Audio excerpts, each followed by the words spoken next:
WhatsApp ने मुतअद्दिद feature में तब्दीलियों का ऐलान किया, जिनमें पैगामात में रद्दअमल के फीचर के साथ साथ स्टेटस में रिच लिंक प्रयोगों पर जारी आजमाइश भी शामिल है।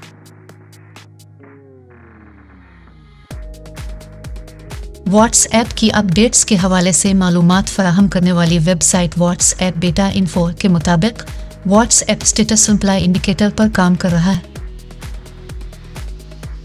इस फीचर की मदद से सारिफीन अपने स्टेटस के जवाबात मालूम कर सकेंगे और ये फीचर सारिफीन को उन जवाबात को चीट से बाहर देखने की इजाज़त देगा।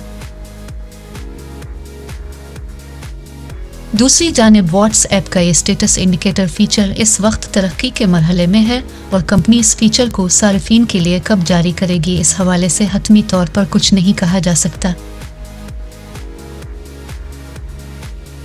व्हाट्सएप बेटा की जानिब से इस नए फीचर का स्क्रीनशॉट भी जारी किया गया है।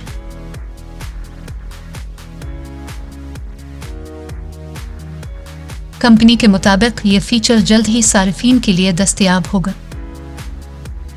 अगर आपको हमारी वीडियो पसंद आई है तो हमारे चैनल को सब्सक्राइब करना ना भूलें और कमेंट सेक्शन में अपनी राय से ज़रूर आगाह कीजिएगा। शुक्रिया।